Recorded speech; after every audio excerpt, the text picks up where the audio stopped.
Welcome back to Blaster Master Zero. We splat. Oh God, Okay. that gave me so much anxiety. Don't do that to me, Ryan. It's how you're supposed to get back. You have so much to live for. Oh, Yeah, like completing this game. Okay, I mean, if that's the only thing holding you back, like, I mean, some days I ironically think to myself, not unironically, no, God, but sometimes I ironically think to myself, like on a particularly boring day at work, is like, what am I even here for? Oh, right, Final Fantasy VII is coming out next year. do you guys ever get those times when you're really bored at work or school, and you're like, what if a guy with a gun ran in right now? How would I stop it? And then you come Yeah. up with this elaborate, like, mind thing where it's just like, okay. No, And then the bell rings and you go to lunch. no joke. Like in like some self-defense, like personal defense classes and websites and training regimens, you're actually supposed to do that on purpose. Just You see, think about that at random during your day and form plans. And the more you do that, the more natural you'll become at it. And between that and getting used to doing the stuff in your training, you'll just, in theory, be more competent if a situation arises unexpectedly. You see, I hate that we live in a world where you can't sneeze without a school shooting happening, because that's not no longer like a self-fulfillment, oh man, I'd be the badass hero who would save everyone if a guy with a gun came in. It's like okay, there's like a non-zero chance that a guy with a gun will actually come in and try to kill us all. I should know what the fuck I'm doing. Yeah. Which is depressing. Oh, I remember this room being really annoying. Yeah, I'm it's sorry, kind of- that segue was just the worst. Okay, so the one thing about these overhead sections that annoys me, and it's Jason's goddamn giant chibi bobblehead, because the hitbox for it's really weird. Because like his hitbox is his body, not his head. so you have to like get closer to stuff going up than you're really supposed to, and it's just awkward. And sometimes you'll get hit by stuff you don't think you should be, or not get hit by stuff you think you should, and it's bizarre. I can't do the Toho thing where, oh, I just don't have to worry about my head or feet because they'll be fine if I get hit by a laser. Nah, that's like I don't like trying to do that. It's just like, let all of me be a hitbox, please, because I can prepare for that a little bit more. I think the logic Health in the upgrade. Toho thing is supposed to be like all the bullets on the plane of the character's torso, and the head and the feet are above and below that, so they don't get hit. But bad graphics, perspective is not great. I mean, granted, Toho isn't a game that I'm ever gonna play because that's about as niche as it possibly gets. So, you know, I mean, the channel did do the 2 Tohovania games. yeah, I know, and it's probably the most obscure thing we've done on the channel to date. No, I could probably do Mega Mari, Oh, God. which is the Toho Mega Man game. You see, I don't, because Mega Man, it's already hard enough to dodge stuff in that game. How do you have fun with that being a literal bullet hell? I mean, people do it. Yeah, but why? I don't get it.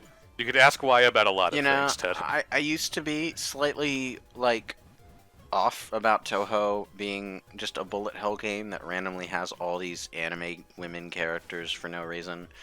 And I was like, why do we have these characters? Why does this kind of game even have a story at all? Because none of it really makes sense to me. But then The point is to not make sense. then I played Puyo Puyo on the Sega Ages thing. Oh. And I'm like, an anime girl, and there's this creature coming at me who's just a foot with a head. And it's like, yeah, okay, I get it. I get it now. This is actually kind of charming. If it's attached to a Okay. game that I actually like, I can deal with the nonsensical story stuff attached to Okay, a game that has no business having it. I don't really like the gameplay of Puyo Puyo, but one thing that drives me absolutely off the wall in Puyo Puyo Tetris is the anime characters, because you can't do anything in that game without them shouting at you, Tetris, Tetris, T-spin, and they're just shouting over and over and over again, and they won't ever shut up. In the Sega Ages Puyo Puyo game, there's this really terrible voice acting that happens whenever something happens in game. And I'm kind of glad they replaced it in Dr. Robotnik's Mean Bean Machine, because the sound bites that happen in Mean Bean Machine are actually kind of charming and video gamey. In Puyo Puyo, they're just the most low quality audio English things ever. They just shout at you all the time. I can't handle it. Yeah. Like, I mean, granted, I get there being, like, you know, fun sound effects or whatever whenever you do something good to motivate you, but it also has to be subtle enough to the point where you won't want to rip your hair out whenever anything happens, which is just Puyo Puyo for me in a nutshell. So, yeah, even though Puyo Puyo Tetris has a lot of content to it and it's got a lot of cool features for a Tetris game, I never want to play it because whenever it comes on, I can't handle it. I'm sorry. I'm allergic to anime. It's But you like Little Witch Academia. Yeah, you know what? Sometimes it's worth the rash. But most of the time it's not. And that show is nothing but anime girl Harry Potter. It's anime girl Harry Potter until the last 3 episodes where it becomes anime girl Sonic Adventure 2. Yes. Like, I'm not even joking if you haven't seen it. Like, the last 3 or 4 episodes are literally the exact same plot as Sonic Adventure 2 last story. Like, almost note for note, now that I'm thinking about it, but... Yeah. But that show's good. I tend to read, but I don't know. I can't watch a lot of anime these days. If I'm better off reading manga versions instead. I can handle it a little bit better that way. In other news, read Promised Neverland. It's really, really good. I'm glad Dog agrees with me. I'm glad I got you into it. It's... Man, Dog really feels very vocal about the this. damn Chihuahua won't shut up. Spark Salamander. What are we in? What are we in? Mega Man X? That sounds like a Maverick name. It does sound like a Maverick name. Speaking of, are you getting the Zero collection thing? Probably will, yeah. I mean, don't see why not. Honestly, I'm more getting it for the ZX games because I haven't played those. They're hard to get now, from what Yeah. what I can hear. I'm more interested in how they're gonna like emulate those because it's a DS game, and It's mostly just there's not real touchscreen going on, so what they're doing is they kind of do like a picture-in-picture as an option. okay, yeah, because there's just not a lot of good options for DS emulation in terms of the Yeah, screen. that's one of my big issues with the DS and 3DSS systems. Is like, yeah, they have a lot of great games on them, but porting them to future stuff or just re-releasing them kind of doesn't work. Yeah. Yeah, and it's one of the frustrating things about it. Game preservation for those systems is a bitch. I mean, like That's why I generally prefer Nintendo get experimental within the games themselves, not so much with their hardware. Yeah, I mean, like, the Wii U did a DS Virtual Console, which I suppose that- kind of worked because they had the 2 screens anyway, but Yeah. even then, like, trying to play a DS game on the Wii U with the Wii U gamepad being the touchscreen didn't always really work super well, because I remember... Hey, you want to try to figure out the close the DS puzzle with the Phantom Hourglass with your Wii U? Oh my god, don't you have to, like, put the game in, like... Into sleep mode, yeah. Yeah, but how did they do it for the Wii U version? Did you have to, like, press the home button or something? No, that's what it did. You had to go to, like, the home button or something. Oh my god, wow. Because while admittedly kind of clever, it's also really stupid for that puzzle, if you know what I'm talking about. Yeah, I mean, like, it's one of those things where they tried to do something cute with the hardware itself, and it's just like, that's not going to make any sense when you try to port it. Well, it's also one of those that doesn't make any sense just in general, because it's like, what would you really think? Why would you really think to do that? I think it's like, it's either Hotel Dusk or one of the Zero Escape games where you have to give mouth to mouth on someone, and you're on the top screen, and the character is on the bottom screen. So You have to close the DS in order to make them do the mouth-to-mouth, and it's like, what? Oh, and God, this is a spoiler as to why, but in Zero Escape, you had to literally turn the DS upside down in order to solve one of the puzzles, and it makes sense in the context of the story, and it's clever, but it's also like, I have no This is idea how annoying. they did that in the port. Yeah. We got a key.